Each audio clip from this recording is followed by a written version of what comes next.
Hola de nuevo. ¿Cómo estás? Espero que muy bien. Como habrás comprobado, el esoterismo no es un tema que yo suelo tocar mucho en mis audios. Sin embargo, hoy lo haré. Primero porque este tema en concreto me lo llevan pidiendo desde hace años.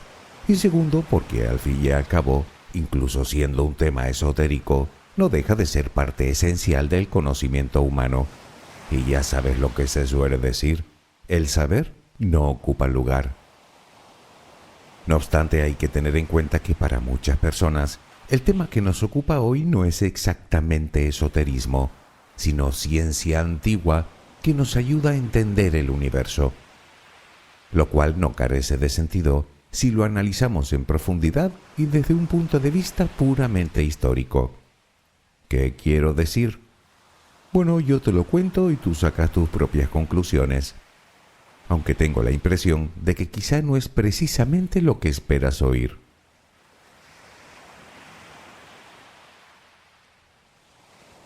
¿Qué son los principios herméticos? Estoy casi seguro de que alguna vez habrás oído hablar de ellos o habrás leído algo al respecto en algún lado. Son algo así como leyes naturales, o si lo prefieres, axiomas o principios por los que se rige el universo. Dichos principios fueron descritos detalladamente, aunque de forma un tanto enigmática, en un libro llamado Kybalión, y están basados supuestamente en el hermetismo, una tradición filosófica que se remonta a casi 2000 años de antigüedad y que debe su nombre al que se considera el padre de dicha corriente, el célebre Hermes Trismegisto.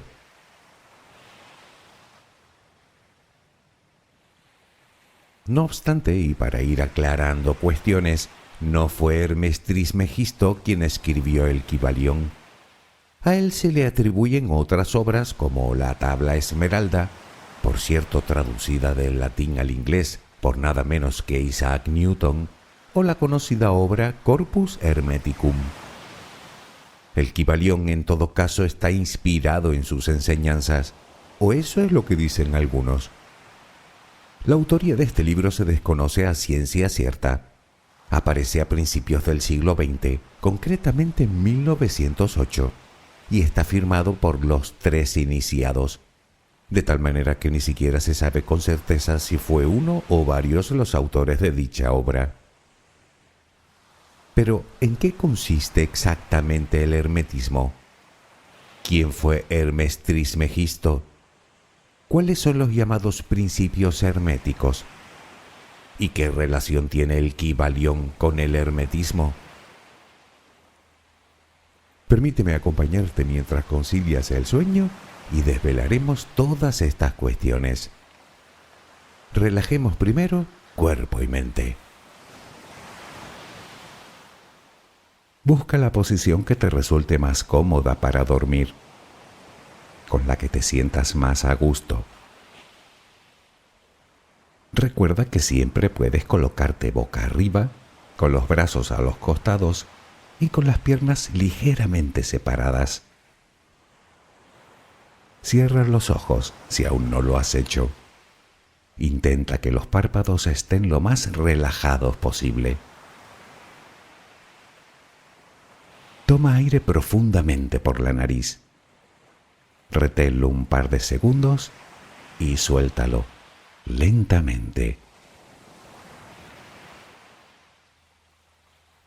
Lo hacemos otra vez, pero en esta ocasión con la respiración abdominal. Inspira, reténlo, suelta. Nota cómo el abdomen sube y baja mientras que tu pecho permanece inmóvil. Una última vez. Inspira, reténlo y suelta.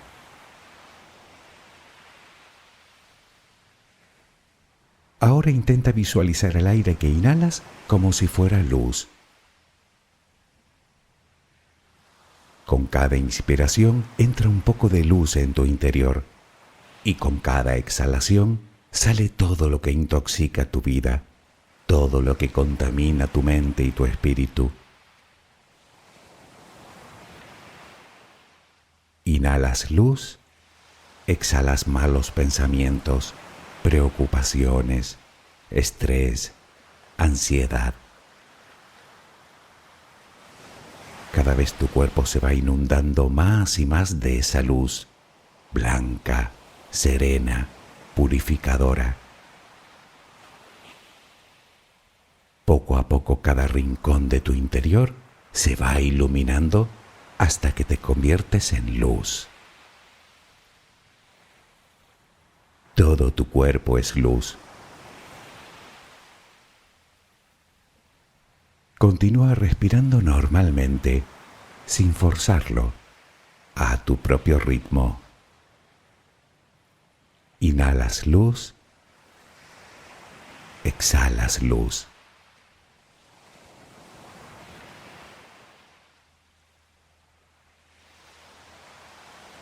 Ahora comenzaremos a relajar todo nuestro cuerpo. Empezamos por los pies. Nota cómo se relajan. El pie derecho, el pie izquierdo.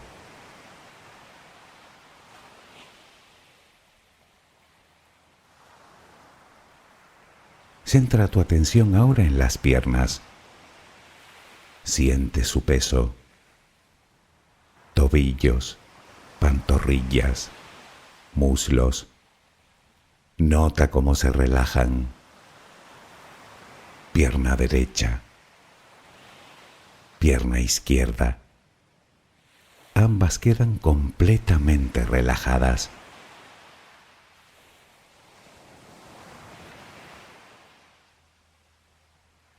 Toma conciencia de tu cadera.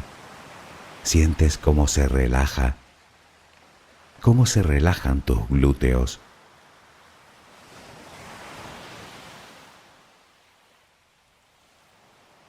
Piensa ahora en tu abdomen, que sigue balanceándose con cada respiración. Nota cómo se relaja también.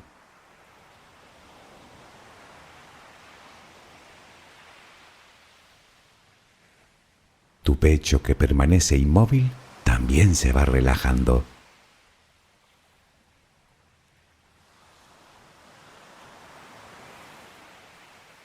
Siente ahora tu espalda. Sientes que cada vez pesa más y más. Desde la cadera hasta el cuello, todos los músculos de la espalda quedan completamente relajados. Notas como ya no hay tensión en ella.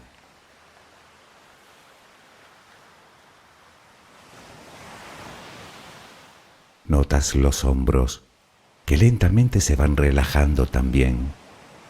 Nota cómo caen.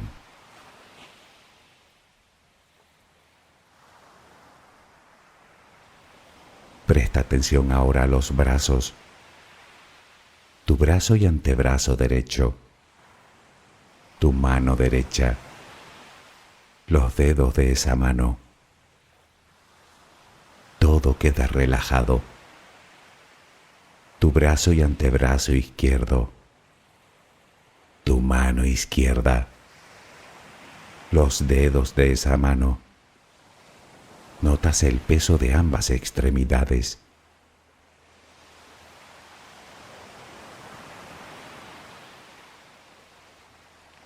Dirigimos ahora nuestra atención al cuello. Visualízalo. Notas cómo los músculos se van relajando también.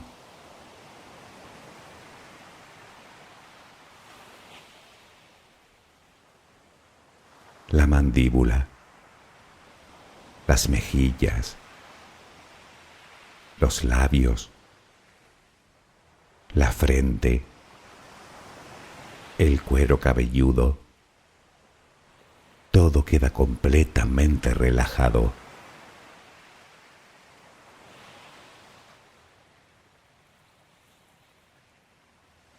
Sigue respirando, lenta y serenamente. Con cada respiración sientes como tu cuerpo se va relajando más y más.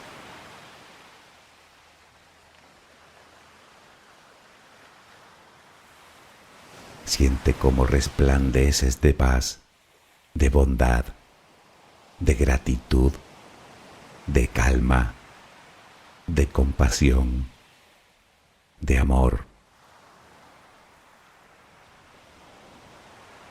Continúa respirando suavemente.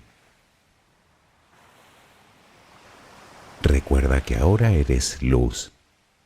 Solo respira tranquilamente.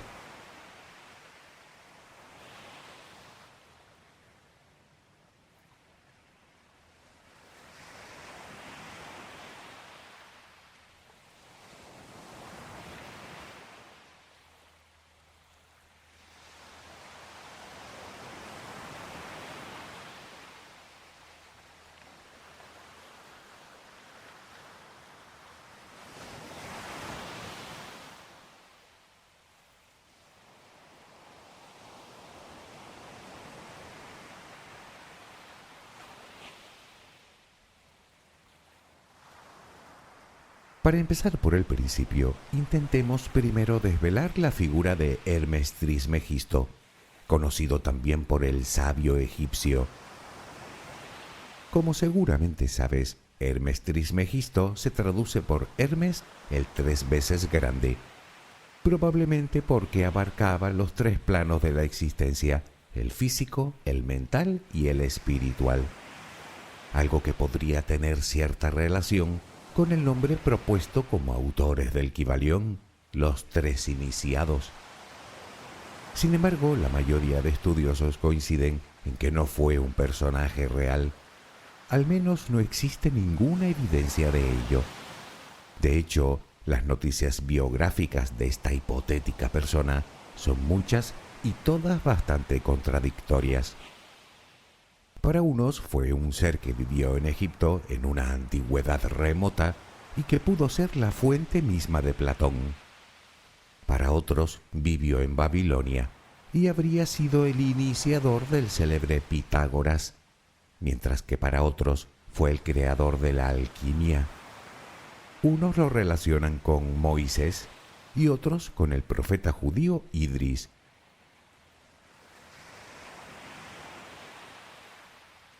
Todo parece apuntar que Hermes Trismegisto es más bien la unión entre dos dioses de culturas distintas. Por un lado tenemos el dios helénico Hermes y por otro el dios egipcio Yeuti, o como lo llamaban los griegos, Tot, dios de la sabiduría, patrón de los magos y considerado también el guardián y escribiente de todo el conocimiento de los dioses. Según parece, ese sincretismo tomó cuerpo con los primeros cristianos. De hecho, Clemente de Alejandría, que vivió en el siglo II de nuestra era y que fue el primer miembro notorio de la Iglesia de Alejandría, ya afirmaba que los egipcios poseían 42 escritos sagrados que contenían toda la sabiduría de los sacerdotes egipcios, textos que interrelacionaban lo material y lo divino.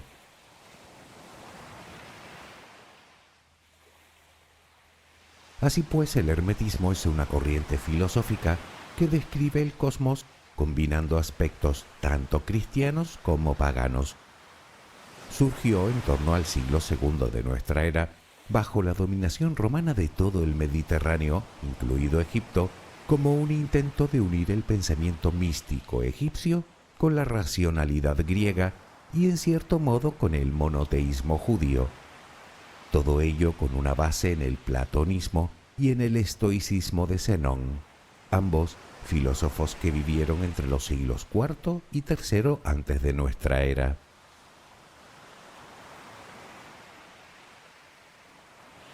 Como habrás deducido, no es nada fácil encontrar el origen del hermetismo sin bucear en leyendas, mitos, entresijos y oscuridades de la historia. Lo que sí parece claro es que el hermetismo es lo que viene a ser una compleja amalgama de antiguas corrientes de pensamiento, según algunos, creado por hombres instruidos en el platonismo que, insatisfechos con las explicaciones existentes del origen del cosmos, de la vida y del propio hombre, trataron de construir sobre esa base una nueva religión filosófica que aportara una explicación más satisfactoria de la creación, al menos para ellos.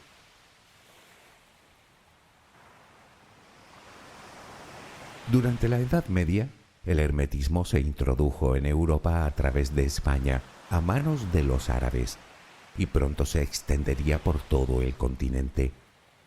Los escritos atribuidos a Hermes Trismegisto gozaban de gran popularidad entre los alquimistas de la época, y es que en dichos textos se hacía una clara distinción entre la filosofía y la técnica. Me explico. La primera argumentaba la teoría de todo el planteamiento y la segunda se dedicaba enteramente a la práctica. Por ejemplo, existían hechizos para proteger determinados objetos. De ahí parte la conocida expresión sellado herméticamente. Lo que sí parece claro es que esos textos terminaron siendo asociados no solo con la alquimia, sino con la magia, la astrología y el esoterismo.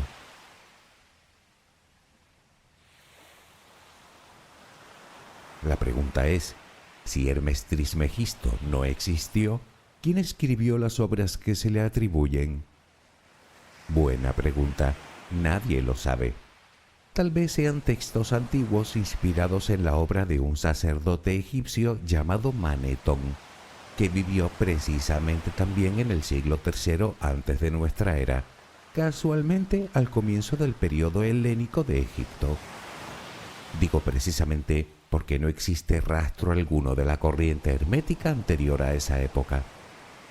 Como quiera que fuera, parece ser que fue la tabla esmeralda la que supuestamente inspiró el Kybalión.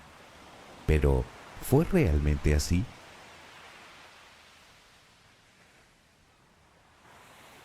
La tabla esmeralda es un texto alquímico y como tal completamente críptico, cuyo propósito es revelar el secreto de la sustancia primordial y sus transmutaciones.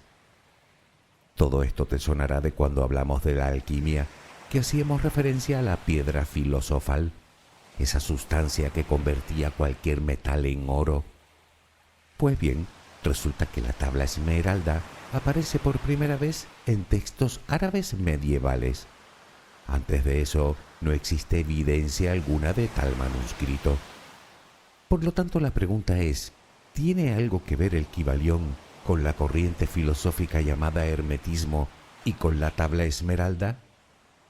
Pues me temo que no mucho. Pero entonces, ¿de dónde sale el Kybalión? Bueno, primero hablemos de los 7 principios de los que habla y luego lo veremos.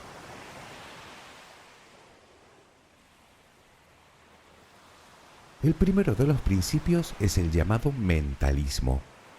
Este principio dice que todo es mente, que el universo es mental y que nada está fuera de todo. En este caso, todo o mente se refiere al creador del universo y al conjunto mismo de éste. Es decir, que todo, como entidad, sería una mente indefinible, universal, infinita y creadora que fabricó, por así decirlo, todo lo demás. Dicho de otra forma, todo lo que existe, toda la materia y energía, incluidos por supuesto tú y yo, proviene de la imaginación de ese todo, es decir, de su mente, de su pensamiento. De lo que se desprende que nuestra mente también puede ser creadora, si lo hacemos, eso sí, en una determinada frecuencia vibratoria, de tal manera que todo lo que pensamos, de alguna manera, lo podemos crear. Seguro que te suena de algo, ¿a que sí?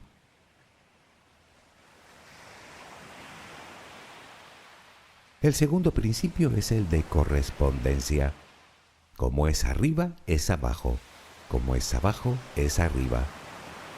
Este principio establece que existe una total correspondencia, o si lo prefieres, una armonía, entre el plano físico, el mental y el espiritual.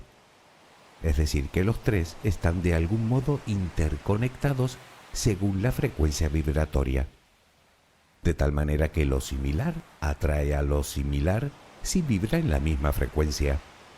Todo lo que sucede en el microcosmos afecta al macrocosmos y viceversa. De hecho, el uno está en el otro. A nivel práctico, todo lo que nos sucede a nivel interno afecta al nivel externo y al revés. Todo lo que pensamos, lo que hacemos, por ínfimo que nos resulte, afecta a todo lo demás.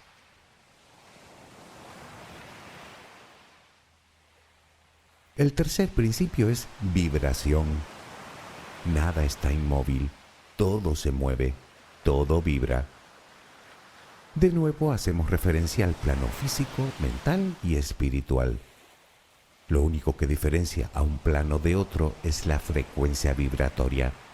Desde el espíritu, que es la manifestación de una frecuencia vibratoria muy alta, hasta la materia, que vibra en una frecuencia más baja, pasando por la mente, que vibra en una frecuencia intermedia.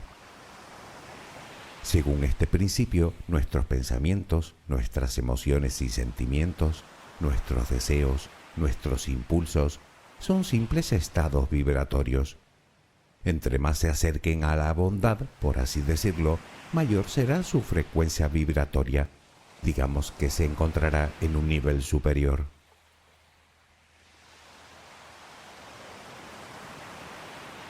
El cuarto principio es el principio de polaridad.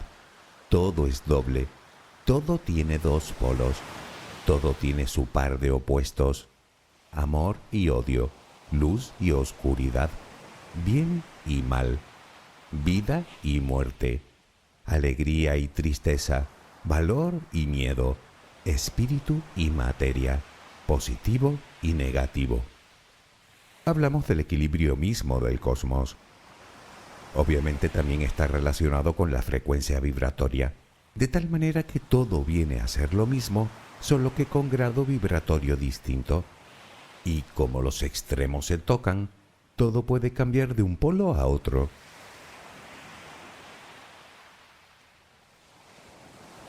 El quinto principio es el ritmo.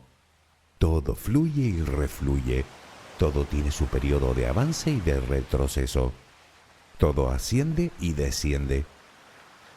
Este principio nos habla de la evolución cíclica de todo, empezando por el universo mismo y terminando por la propia vida. Este principio está íntimamente ligado al principio anterior de polaridad. Se podría explicar muy bien con el movimiento de un péndulo. El péndulo se mueve de derecha a izquierda de forma rítmica, y tanto se desplaza hacia un lado como se desplaza hacia el otro. Nada permanece eternamente, ni la vida, ni las civilizaciones, ni nuestros estados emocionales o mentales. Todo cambia. Este podría ser el principio que le daría sentido a todo lo demás. Todo lo que empieza, acaba, para luego empezar de nuevo.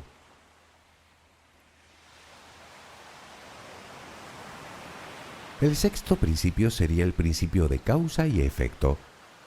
Bueno, este es bastante sencillo de entender. Toda causa tiene su efecto y todo efecto tiene su causa.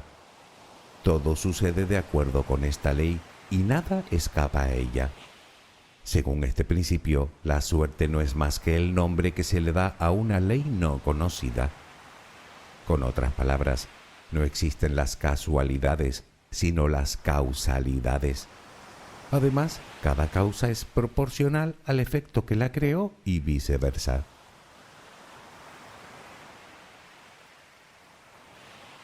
El séptimo y último principio es el principio de género. La generación existe por doquier. Todo tiene sus principios masculino y femenino. La generación se manifiesta en todos los planos. Hay que decir que en este caso, el género es un concepto que va mucho más allá de la sexualidad. Hablamos de la creación misma. Ambos géneros se atraen para continuar existiendo. En cada uno de los planos, material, mental y espiritual, lo femenino busca la unión con lo masculino y al revés.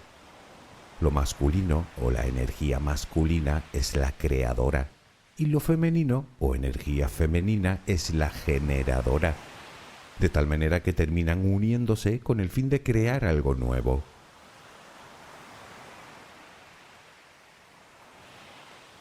Después de decir todo esto, la pregunta sigue siendo la misma. ¿Tiene todo esto algo que ver con el hermetismo? Lo que sí parece claro es que a casi todos estos principios puedes encontrarle gran semejanza o incluso equivalencia con determinados conceptos pertenecientes a otras corrientes filosóficas. Por ejemplo, con el Brahman o el Prana o el Karma en el hinduismo, o con el Ki o el conocido Yin Yang en el taoísmo. Incluso podrías encontrar similitudes con ciertos conceptos del budismo.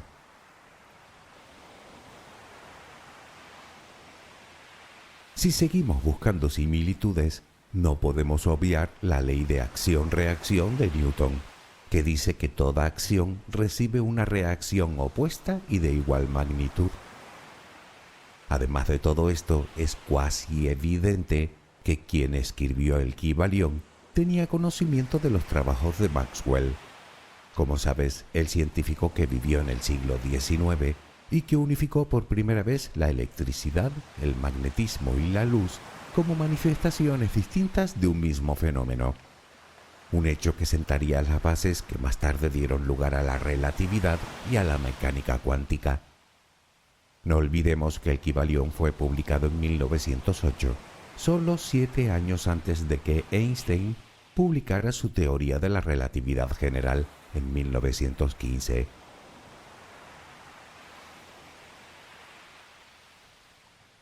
Tampoco podemos olvidar que también a mediados del siglo XIX surgió en los Estados Unidos una corriente llamada Nuevo Pensamiento, que más tarde terminaría por llamarse ciencia mental o mentalismo, a manos de un sanador mesmerista llamado Phineas Kimby. El mesmerismo, o doctrina del magnetismo animal, es una doctrina creada por un médico austriaco que vivió entre los siglos XVIII y XIX, llamado Franz Mesmer, que afirmaba que los fluidos de los cuerpos provocan en el sistema nervioso ciertos movimientos de atracción o repulsión.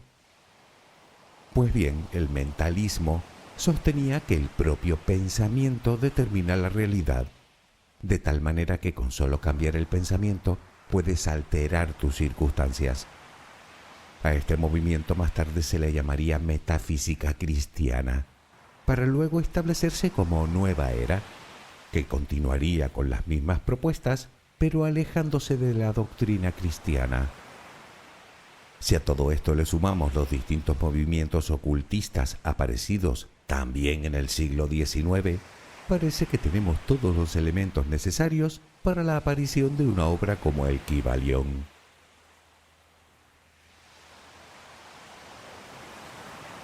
La pregunta es, ¿qué podemos sacar en claro de todo esto? Pues para empezar, que el hermetismo no es exactamente lo que nos han contado. Parece ser que empezó siendo un sistema de creencias influenciada por la mezcla de varias corrientes filosóficas y místicas que trataba temas como la naturaleza de lo divino, el surgimiento del cosmos o el bien y el mal, y que tomó su forma definitiva durante el cristianismo primitivo. Durante la Edad Media pasó a ser una de las principales referencias para los alquimistas. Luego, con el tiempo, se fue desvirtuando, reinterpretándose una y otra vez, hasta convertirse en una especie de saco en el que todo cabe. Por lo tanto, el Kybalión, sea o no verdad, eso lo dejo a la creencia de cada cual, tiene poco o muy poco que ver con la doctrina hermética original.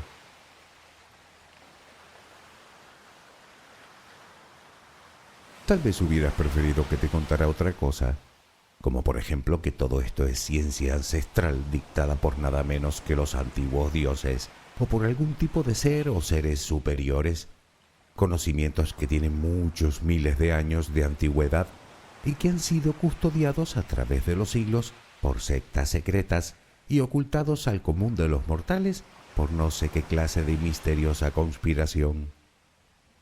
Bueno, que cada cual crea lo que quiera. ¿Sabes lo que creo yo? Que si lo planteara de esa manera, no me cabe ninguna duda de que tendría muchísimas más visualizaciones. No sé, ahora que lo pienso, igual debería planteármelo. En fin, Espero que mañana tengas una maravillosa jornada. Que descanses. Buenas noches.